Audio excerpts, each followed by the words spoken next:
इसलिए ये प्रोग्राम किसी भी तरह से नहीं होने देंगे, डंकी के चोट पे बोल रहे हैं। और कोशिश करेंगे कि ये 28 को प्रोग्राम ना कर पाए, क्योंकि उस दिन सावरकर की जयंती है। कि नरेंद्र मोदी जी और उनके अंधभक्तों को, पूरी भाजपा की टीम को, वो कुछ भी कर ले, हमें आस्था है सुप्रीम कोर्ट पर। इनका 28 वाला प्रोग्राम सुप्रीम कोर्ट ही कैंसिल कराएगी। हम तो संवैधानिक तौर पे आए हैं, कॉन्स्टिट्यूशन पे बात पे आ रहे हैं, हम नहीं करने देंगे। हम रोक लगवाएंगे तो भैया 3 से टल भी सकता है, कोर्ट उसमें रोक लगा देगा, संसद भवन पे नहीं होगी। तब तक ये इनोग्रेट नहीं कर सकते जब तक सुप्रीम कोर्ट अपना आदेश सुरक्षित करके सुना न दे।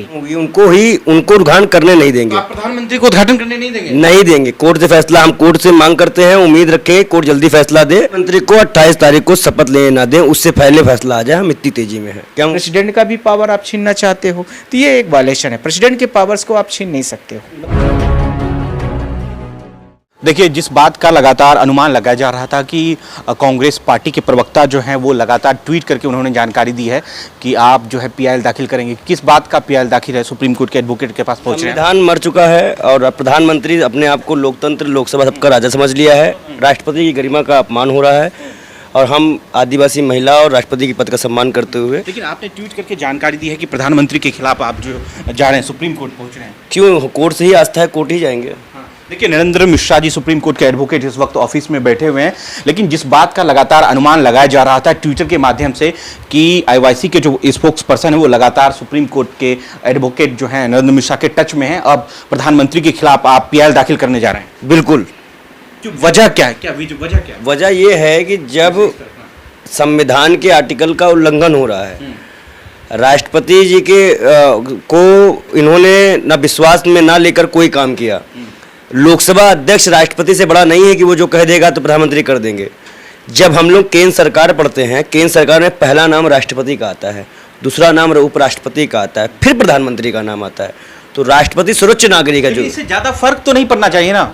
चलिए देखिए, जिस तरीके से लगातार अनुमान लगाया जा रहा था, मैं बार बार कह रहा हूं कि ट्विटर के जिस तरह से स्पोक्स पर्सन ने ट्वीट किया था, मिश्रा जी भी मौजूद है, सुप्रीम कोर्ट के सीनियर एडवोकेट, कहा जा रहा था कि प्रधानमंत्री जी के खिलाफ जो है पीआईएल दाखिल होगा क्योंकि 28 मई को न्यू पार्लियामेंट का उद्घाटन होना है। अब ऐसे वक्त में दोनों, एक तरफ एडवोकेट सर हैं और एक तरफ जो है पंडित बालयोगी जो स्पोक्स पर्सन है, आप क्या सबमिट करने वाले हैं सर? हमने जो सबमिट करना था हमने लिख के दे दिया। इतने तमाम उन कानून में जो बड़े बड़े वकील हैं उनका बयान भी है, तमाम नेताओं का बयान भी है। और हम इनसे भी ये चीज़ कहना चाहेंगे कि क्या संविधान में प्रधानमंत्री ही सर्वेसर्वा हो जाएंगे? चाहे संसद का कोई उद्घाटन हो, चाहे रोड का हो, जहाँ प्रधानमंत्री की आवश्यकता ही नहीं है वहाँ ही प्रधानमंत्री करेंगे? क्या देश में सिर्फ प्रधानमंत्री करा रहे हैं? देखिए, मैंने इसी मीडिया के माध्यम से पहले भी एक बार बोला हुआ है कि इसमें आर्टिकल का वायलेशन है। पार्लियामेंट का मतलब होता है कि लोकसभा, राज्यसभा, ठीक है, दोनों को कंपाइल करके यदि बनाया जाता है तो उसको पार्लियामेंट बोला जाता है। और पार्लियामेंट का जो हेड और चीफ होता है वो प्रेसिडेंट ऑफ इंडिया होता है। ये पहले मोदी जी को भी समझने की ज़रूरत है और ओम प्रकाश बिरला जी को भी समझने की ज़रूरत है। अब आपने जिस मुद्दे की बात करना चाहते हैं कि क्या प्रधानमंत्री ही सर्वेसर्वा है कि नहीं है, इस बात का मैं करना, क्या पहले फोन पे बात हुई आप लोगों की कि प्रधानमंत्री के खिलाफ जो है पीआईएल सुप्रीम कोर्ट में दाखिल होगा? क्योंकि जो मामला है राष्ट्रपति और प्रधानमंत्री का है कि भाई न्यू पार्लियामेंट का कौन इनोग्रेट करेगा, कौन उद्घाटन करेगा। प्रधानमंत्री को चुना हमने है। सवाल हम कर सकते हैं, अगर वो जवाब नहीं आनाकानी करेंगे, अपनी मनमानी करेंगे तो हम कोर्ट जाएंगे। रास्ता हमें संविधान ही देता है। थोड़ा सोच समझ के बात करिएगा। हमें संविधान ने ही अधिकार दिया है कि मैं एक पीआईएल लगा सकता हूँ। तो बात हुई थी कुछ फोन पे आप लोगों की? नहीं, मेरा कन्वर्सेशन इनसे हुआ था। कन्वर्सेशन में इन्होंने बोला था कि सर इसमें कुछ किया जा सकता है क्या? तो मैं बोला था कि पहले आप लेके फाइल आइए, आपके मुद्दे क्या क्या हैं, उस मुद्दे को हम समझ लेते हैं, उसके बाद ही हम कुछ बात उस पर आगे बढ़ाएंगे। पर ये आर्टिकल का कंप्लीट वायलेशन है। देखिए, पहली चीज़ मैंने आपको जो सर्वोपरि हायरार्की का सिस्टम है, सबसे टॉप में इंडिया का जो मैन माना जाता है वो माना जाता है प्रेसिडेंट ऑफ इंडिया। सेकंड होता है vice president of India. Third rank में आता है पीएम। तो इस तरह से है ये जुडिशरी, फिर चौथे रैंक पर आ जाती है। तो ये सारी हायरार्की का जो सिस्टम है, वो सिस्टम में सबसे टॉप पर कौन है? President of India. अब आ रही है बात हमारे पार्लियामेंट की। पार्लियामेंट जो है, पार्लियामेंट के बारे में मैंने आपको बोला है, राज्यसभा और लोकसभा दोनों को कंपाइल किया जाए तो उसके साथ में जो मिल के चीज़ निकल आती है उसको कहते हैं पार्लियामेंट, और वो प्रेसिडेंट के थ्रू उसका ऑफिस बोला जाता है। प्रेसिडेंट का ऑफिस है वो, ध्यान रखना। जो भी चीज़ें वहाँ पर काम की जाएंगी on the behalf of the president of India के बिहाफ पर की जाएंगी। यहाँ पर तो कुछ ऐसा दिखता हुआ नज़र नहीं आ रहा है, पहली चीज़। दूसरा, जो प्रेसिडेंट को लेकर के हमारे कॉन्स्टिट्यूशंस में जो आर्टिकल्स दिए गए हैं, आर्टिकल 52, 50, 53 को लेकर के मैंने आपसे बात भी किया है, तो वो भी चीज़ें इसमें हैं, तो उसका कंप्लीट वायलेशन है। दूसरी चीज़ों के बारे में मैंने बोला है। तीसरा मैंने बोला है कि जो अभी जो कैबिनेट मिनिस्ट्री होती है और जो पीएम का सिलेक्शन होता है, उसको लेकर के भी आर्टिकल्स में बहुत सारे कॉन्स्टिट्यूशंस में बहुत सारे आर्टिकल्स दिए गए हैं, और उसमें बोला गया है कि आप जो भी संवैधानिक कार्य करेंगे वो ओथ होती है, और उस ओथ में इन सबको भारत देश के संविधान के दायरे में रह कर के ही ओथ ली जाती है। और उस ओथ के बारे में चाहे प्रधानमंत्री हो, चाहे एमपीज हो, सबकी ओथ जो है समान है, और उस ओथ में आपको कन्फर्मेशन करना पड़ता है कि हम भारत के लिए जो भी करेंगे भारत देश के लिए करेंगे। पर भारत देश में 1 अरब 35 करोड़ की आबादी है, तो आपने सबका सब राइट्स का सबका वायलेशन कर रहे हो। आप चाह रहे हो कि सारे ही देश के लोगों का जितना भी चीज़ें हैं हमें ही करने के लिए, इनोग्रेट करने के लिए मौका मिले। प्रेसिडेंट का भी पावर आप छीनना चाहते हो, तो ये एक वायलेशन है। प्रेसिडेंट के पावर्स को आप छीन नहीं सकते हो। मतलब कल को अगर मान लीजिए ऐसा ही अगर रहा और कल को वो कह दें कि भैया ये हिंदू राष्ट्र तैयार हो गया, संविधान में हटाओ, तो ये भी हो सकता है सर। फिर तो जब आज राष्ट्रपति को कोई मानता ही नहीं है, उनके पदों का हनन किया जा रहा है, तो ये हिंदू राष्ट्र बना रहे हैं। ऐसे एक दिन रात में रातों रात हो जाएगा, 12 बजे के बाद हिंदू राष्ट्र घोषित हो गया। ये देखिए, हिंदू राष्ट्र और कोई भी राष्ट्र हो, भारत देश में अंबेडकर साहब ने एक बहुत बड़ी हाई कोर्ट किया था, और मैं आपसे बोलना चाह रहा हूँ कि संविधान कितना भी अच्छा बना दिया जाए उसमें हम कमेंट नहीं कर सकते, क्योंकि जो आदमी रेगुलेट करता है किसी रूल्स और रेगुलेशंस को, उस पर डिसाइड होता है हर चीज़ें कि वो उसको किस व्यू में किस तरह से वो रेगुलेट करना चाहता है। तो उन्होंने बोला था कि हम इस अपने संविधान के बारे में हम कमेंट नहीं करेंगे और न ही कुछ हम इसमें बोलना चाहते हैं। यदि हम सेकुलर हैं तो हम सेकुलर तरीके से उसको संविधान को चलाएंगे, यदि हम नॉन सेकुलर हैं, रेडिकल हैं, तो हम उसको रेडिकल तरीके से चलाएंगे। तो ये हमारे ऊपर डिपेंड करती है हर चीज़ें, तो ये ध्यान रखना। पंडित जी, मुझे सवाल आपसे है कि क्या आपको इतनी तकलीफ क्यों है अगर प्रधानमंत्री न्यू पार्लियामेंट का इनोग्रेट करते हैं? तकलीफ इस बात की नहीं है कि प्रधानमंत्री करें, तकलीफ इस बात का है कि राष्ट्रपति के पद को आदिवासी महिला हमारी राष्ट्रपति हैं, एक तो महिलाओं का अपमान, ऊपर से एक विशेष धर्म का अपमान।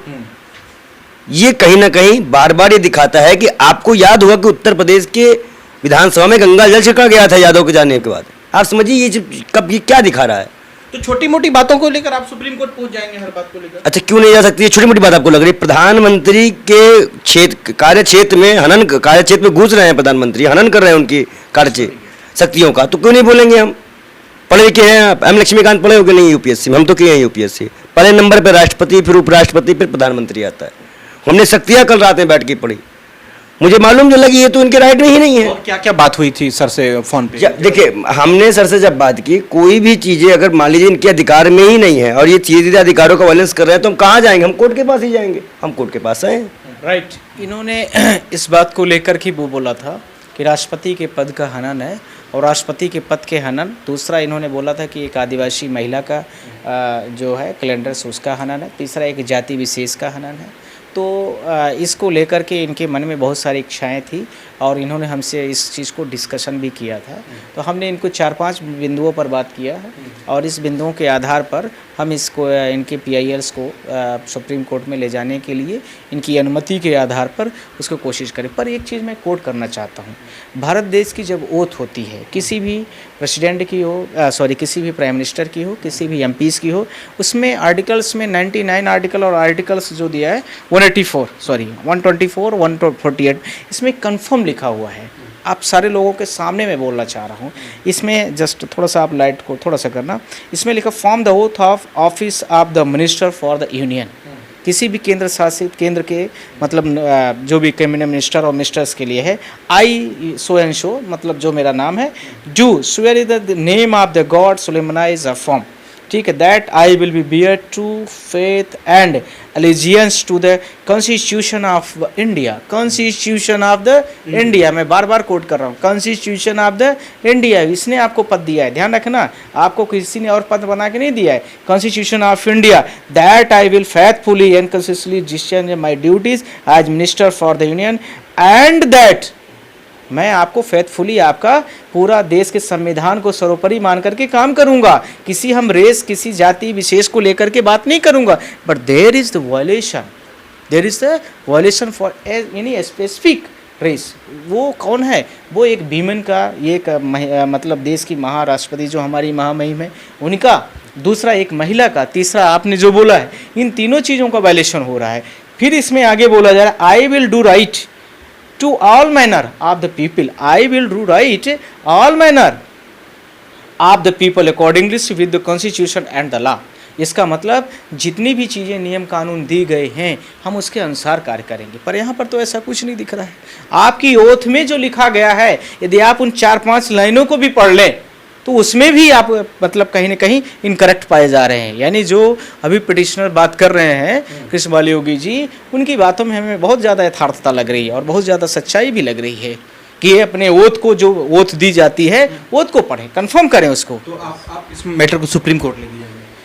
आप बिल्कुल, अभी तो हमारी इनसे बातचीत इसी लेवल पर है कि इसको सुप्रीम कोर्ट में भी इसको किया जा सकता है, और इसमें हम प्रधानमंत्री को 28 तारीख को शपथ लेने ना दें, उससे पहले फैसला आ जाए, हम इतनी तेजी में है, क्योंकि उनको उद्घाटन करने नहीं देंगे। आप प्रधानमंत्री को उद्घाटन करने नहीं देंगे? नहीं देंगे। कोर्ट से फैसला, हम कोर्ट से मांग करते हैं, उम्मीद रखें कोर्ट जल्दी फैसला दे और राष्ट्रपति महामहिम। सर 3 से 4 दिन रह गए हैं। तो भैया 3 से टल भी सकता है, कोर्ट उसमें रोक लगा देगा, संसद भवन पे नहीं होगी, और नहीं होने के बाद मामला यही होगा कि राष्ट्रपति जी को हम मांग रखेंगे, जब तक मामला कोर्ट में रहेगा, कोर्ट संज्ञान में रहेगी, नहीं करने देंगे हम इनको उद्घाटन। ये भी तो प्रोसेस होगा ना, ये मामला अगर कोर्ट में है तो कैसे उद्घाटन कर लेंगे? बिल्कुल, देखिए ये यदि कोर्ट में मामला चला गया, कोर्ट ने इशू नोटिस कर दिया तो स्टे प्रोसीडिंग हो जाएगी, और तब तक ये इनोग्रेट नहीं कर सकते जब तक सुप्रीम कोर्ट अपना आदेश सुरक्षित करके सुना न दे, या सुरक्षित। बड़ी बात कह रहे हैं आप लोग सर। क्या बड़ी बात कर रहे हैं? देश संविधान के दायरे में बात कर रहे हैं, आप उनसे बोलिए कि जो बहुत बड़ा काम करे संविधान को हटा कर।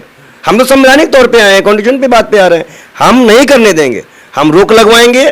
उसके बाद उसमें जो है हम अपने राष्ट्रपति महोदय से अनुरोध करते हैं कि वही करेंगी, और सारी शक्तियां जो राष्ट्रपति की है, संविधान ने जिसको जो अधिकार दिए उसी अधिकार पे काम करे। न्याय का मतलब ये होता है जो जिस काबिल हो उसे वह अधिकार मिल जाए। प्रधानमंत्री जो काबिल है उनको वो अधिकार मिले, राष्ट्रपति हमारी सर्वोच्च नागरिक है, उनका अधिकार उनको मिलना चाहिए। सुप्रीम कोर्ट स्टे लगा सकती है इस पे? देखिए सुप्रीम कोर्ट तो कुछ भी कर सकती है, पर यहाँ पर जो चीज़ें उछाली जा रही हैं और जो मुद्दों के लेकर के मैंने बात किया है उसमें सुप्रीम कोर्ट कर सकती है, क्योंकि वर्तमान में जो भारत देश के प्रधानमंत्री हैं, मैंने आपको एक पिछले भी टीवी के इंटरव्यू में बोला था कि ये स्पेसिफिक किसी पार्टी को लेकर के प्रचार करते हैं। तो इसका मतलब है कि जो पार्लियामेंट का प्रचार होने जा रहा है वो स्पेसिफिक पार्टी को लेकर के हो रहा है, ये किसी भारत देश के पूरे नागरिकों को लेकर के नहीं हो रहा है। इसलिए हम सारे लोग पूरे तन मन से और कानूनी दायरे में रह करके राष्ट्रपति महोदय से मतलब रिक्वेस्ट कर रहा हूँ, निवेदन कर रहा हूँ कि वो इसका इनॉग्रेशन करे। साथ ही साथ में आर्टिकल का भी वायलेशन है। तीसरा, एक महिला भारत देश की जो राष्ट्रपति महोदया हैं उनका भी वायलेशन है। आदिवासी समाज का अपमान है। ये सारी चीजें आ रही हैं सामने, इसलिए हम सब लोग चाहते हैं ऐसा करने के लिए। बहुत शुक्रिया। देखिए सुप्रीम कोर्ट के एक बात यहाँ से कह दूं कि नरेंद्र मोदी जी और उनके अंधभक्तों को, पूरी भाजपा की टीम को, वो कुछ भी कर ले, हमें आस्था है सुप्रीम कोर्ट पर। इनका 28 वाला प्रोग्राम सुप्रीम कोर्ट ही कैंसिल कराएगी, ये दावा कर रहा है पंडित योगी, और कोशिश करेंगे कि ये 28 को प्रोग्राम ना कर पाए, क्योंकि उस दिन सावरकर की जयंती है। पर कोर्ट से इसका कोई मतलब नहीं है, संविधान से कोई मतलब नहीं है। हम भीमराव अंबेडकर की जयंती के दिन, उनके जन्मोत्सव के दिन या जयंती के दिन ये प्रोग्राम रखेंगे, इस तरह नहीं रखेंगे। तो बहुत बड़ी बात बोल दी सर आपने, कह रहे हैं कि सावरकर की, और हम एक पहल अभी और डालेंगे कि अंबेडकर जयंती के दिन ही इसका उद्घाटन किया जाए। पहले कानून मंत्री, जो पहले कानून मंत्री थे, उन्हीं के जन्म दिवस पे ये काम हो। एक सवाल और मैं पूछ लेता हूं, कह रहे हैं कि सावरकर की जयंती है इसलिए ऐसा किया जा रहा है। देखिए मैं ये नहीं जानता किसकी जयंती है, ये तो आप लोग सबको पता होगा, पर भारत देश के जो भीमराव अम्बेडकर साहब थे, मैं उनको जब तक भारत देश है और जब तक मैं भारत देश का नागरिक हूँ, हमेशा सलाम करूंगा और भारत देश के प्रत्येक नागरिकों को उनका हमेशा शुक्रगुजार होना चाहिए, सलाम करना चाहिए कि जिन्होंने भारत देश को इतना अच्छा संवैधानिक नियम दिया, जिससे महिलाओं को पूरा राइट्स दिया गया है। आपको पता नहीं होगा, राजा राम मोहन राय की बात कर लीजिए, आचार्य ईश्वरचंद विद्यासागर जी की बात कर लीजिए और ज्योतिबा फूले की बात कर लीजिए। ये तीनों चारों जो थे वर्ल्ड के इतने बड़े बड़े लीडर्स थे कि जिन्होंने पहली बार महिलाओं को लेकर के आवाज़ उठाई। पर उसका नया राजनीतिकरण और नया संवैधानिक तथ्य में यदि आप फैक्ट में आएंगे तो उसका जो सही तथ्यात्मक परख थी वो संविधान में दी गई और वो अंबेडकर के माध्यम से दी गई। और मैं बीजेपी वालों को और ये नेताओं को बता दूं कि भीमराव अम्बेडकर जी ने कहा था, शिक्षावाद शेरनी का दूध है जिससे पी के आदमी दहाड़ता है। और मैं शिक्षित हूँ, मैं अनपढ़ नहीं हूँ, टेलीप्रॉम्प्टर मैं नहीं लगाता हूँ। इसलिए ये प्रोग्राम किसी भी तरह से नहीं होने देंगे, डंकी के चोट पे बोल रहे हैं। चलिए, मामला सुप्रीम कोर्ट पहुंच गया। अब ये ध्यान रखिए कि जो बाल योगी जी महाराज हैं और सुप्रीम कोर्ट के जो सीनियर एडवोकेट हैं नरेंद्र मिश्रा जी, पीआईएल दाखिल करने वाले हैं सुप्रीम कोर्ट में। अगर सुप्रीम कोर्ट चाहे तो डंके की चोट पर इस डेट को स्थगित कर सकती है, रोक लगा सकते हैं। और जिस तरीके से बाल योगी जी ने कहा है कि भाई रोक लगा दीजिए, डॉक्टर अंबेडकर के जयंती पर इसको किया जाए, ताकि जो भारत के प्रथम कानून मंत्री थे उनको संज्ञान में लिया जाए। कितनी बड़ी बात कहा जा रहा है, क्योंकि यह मामला दरअसल अब सुप्रीम कोर्ट में पहुंच गया है और सुप्रीम कोर्ट का क्या निर्णय इस पे आ रहा है यह देखना शेष है। अगर ये वीडियो आप यूट्यूब फेसबुक पर देख रहे हैं तो कमेंट कर आप प्रतिक्रिया जरूर दीजिएगा। क्या सावरकर के जयंती पर, सावरकर के नाम पर इस पार्लियामेंट का नाम होना चाहिए, या डॉक्टर अंबेडकर के जयंती पर इस पार्लियामेंट का उद्घाटन होना चाहिए, या डॉक्टर अंबेडकर के नाम पर यह पार्लियामेंट, ये न्यू संसद भवन का नाम रखा जाना चाहिए? बहुत बहुत शुक्रिया। अगर ये यूट्यूब, ये फेसबुक पे आप वीडियो देख रहे हैं तो कमेंट कर अपनी प्रतिक्रिया जरूर दीजिएगा। शुक्रिया।